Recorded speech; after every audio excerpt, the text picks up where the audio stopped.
উনি এসে আমাকে বলতেছে যে দাদা সালমান শাহ যে মারা গেছে জানেন? আমাকে না তো ভাই। তাই আমি বললাম বডি তো আমার এখানে আসে না। আমি ওনাকে আবার বললাম আপনি ইমার্জেন্সি একটু দেখেন গিয়ে। তার 10 থেকে 12 মিনিট এরকম হবে, এর কাছাকাছি হবে, 10-15 মিনিটের মধ্যেই দেখে একবারে লোকজন একবারে আপনাদের মিডিয়ার, পুলিশ এবং আমাদের হাসপাতালের লোকজন বডি নিয়ে আসছে, হাসপাতালের এনে ওখানে রাখছে। আমাদের কমন রুম থেকে নিয়ে, ছাত্রদের কমন রুমের থেকে নিয়ে একবার কলেজ পর্যন্ত লোকজন লোকারণ্য, এবং এফডিসির অনেক পরিচিত, যাদের মানে টিভিতে দেখি বা ছবিতে দেখছি, ওনার অভিনেতারা, অনেক ভালো ভালো অভিনেতারা এখানে আসছে, লোকজন ভরে গেছে একবারে। এভাবেই নায়ক সালমান শাহর মৃত্যুর পর ঢাকা মেডিকেল কলেজ মর্গের সামনের পরিস্থিতি বর্ণনা করছিলেন সেখানকার ডোম সেকান্দার আলী।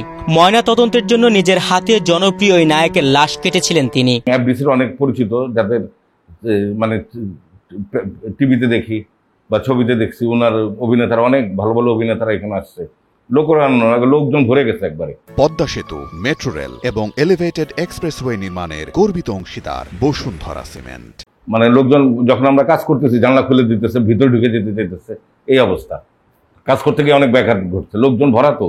আমি শুধু না, বাংলাদেশের অনেক, সালমান শাহ যিনি মারা গেছেন, আল্লাহ তাকে জান্নাতবাসী করুক, ওনার ভক্ত তো সবাই আমরা বাংলাদেশে। উনি ভালো একটা নায়ক ছিলেন, ভালো অভিনেতার তো অনেক ভক্ত থাকবেই। সেই সময়ের মর্গ সহকারী সেকান্দার আলী নিজেও সালমান শাহর ভক্ত ছিলেন। প্রিয় নায়ককে এভাবে লাশ কাটা টেবিলে দেখবেন এমনটা স্বপ্নেও ভাবেননি। সালমান শাহর শরীরে ছুরি চালাতে গিয়ে বারবার আবেগাপ্লুত হয়ে পড়ছিলেন। সবকিছু মৃত্যু আমাদের কাছে খারাপ লাগে, এখানে যে মৃত্যুগুলো আসে, ঠিক না? এই অনেক সময় ভাবি যে আমারই কখন হয় বা আমার আত্মীয় স্বজনের কার হয়ে যায়, তো বলা যায় না, এগুলি ভাবি। আর স্বাভাবিক একজন সেলিব্রিটি নায়ক, খারাপ তো মানে অনুভূতি তো লাগবেই। পোস্টমর্টমের জন্য লাশ কাটার সময় মর্গের বাইরে সালমান ভক্তরা ব্যাপক ভিড় করেছিলেন। তাদের সামাল দিতে মর্গের লোকজনকে বেগ পোহাতে হয়েছে। উনি আমার মনে হয় রিসিভ করে ওনার পুলিশের মাধ্যমে তো করাইছিল ভাই, আর অনেক লোকজন তো মানে কিভাবে ডেড বডি মানে সুন্দরভাবে সম্মানের সহিত করে এটাকে মানে ওনাদের গার্জিয়ানের কাছে হ্যান্ড ওভার করবে, এই চিন্তাই ছিলাম আমরা। যে একবারে বললাম না, জানলা ভেঙে মানে খুলে ফেলতেছে, কাজ করতে পারতেছি না, গেট ধাক্কাইতেছে লোকজন দেখবার জন্য। 30 বছর পরও সালমান শাহর মৃত্যুর ঘটনাটি ঘুরে ফিরে আলোচনায় আসছে। গত 20 অক্টোবর সালমান শাহর অপমৃত্যু মামলাকে হত্যা মামলায় রূপান্তরের নির্দেশ দেন আদালত। মহানগর দায়রা জজ আদালতের দেয়া নির্দেশের 24 ঘন্টা না পেরোতেই রমনা থানায় একটি হত্যা মামলা দায়ের করেন সালমান শাহর মামা আলমগীর কুমকুম। হত্যা নাকি আত্মহত্যা, সালমান শাহর লাশ দেখে কি মনে হয়েছিল ডোম সেকান্দার আলীর? ওটা ষোলথালি তো লেখা আছে, পুলিশ যার লেখছে ওইটা তো মনোরঞ্জনের সময় দেখছে, ডাক্তার দেখে তো রিপোর্টটা দিচ্ছে। তো আমি যা এমনি ফাইন্ডিং ছিল, একটু পুলিশ যে ষোলথালি লেখছিল গলায় কালো দাগের মতো, ওটা ছিল ওই। আর এমনি তো পোস্টমর্টমের যা যা নিয়ম স্যার তো উল্লেখ করছে মনোরঞ্জনের রিপোর্ট, ওটা স্যারকে জিজ্ঞেস করলেই ভালো হয়।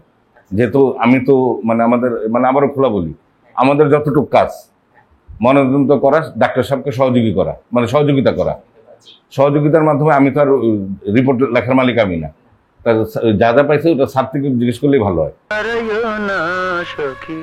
সালমান শাহ হত্যা মামলায় সর্বমোট 11 জনকে আসামি হিসেবে উল্লেখ করা হয়েছে। হত্যা মামলায় প্রধান আসামি নায়কের সাবেক স্ত্রী সামিরা হক। অন্য আসামিরা হলেন প্রযোজক আজিজ মোহাম্মদ ভাই, খলনায়ক Don, Latifa Haque Lucy, David, Javed, Faruk, মেফিয়া বিউটি সেন্টারের রুবি, আব্দুস সাত্তার, সাজু ও রেজবি আহমেদ ফরহাদ। সোহানুর রহমান সোহান পরিচালিত কেয়ামত থেকে কেয়ামত সিনেমার মধ্য দিয়ে ক্ষণজন্মায় অভিনেতার বড় পর্দায় অভিষেক ঘটে। প্রথম সিনেমা দিয়েই জনপ্রিয়তার তুঙ্গে ওঠেন তিনি। এরপর আর পেছনে ফিরে তাকাতে হয়নি সালমান শাহকে। মাত্র 3.5 বছরের কেরিয়ারে 2 ডজনের বেশি সিনেমায় অভিনয় করেন সালমান শাহ। ওই সময়ে দেশে বিদেশে কোটি কোটি ভক্ত অনুরাগী তৈরি হয় তার। তুহিন ভুইয়া, বাংলাদেশ প্রতিদিন।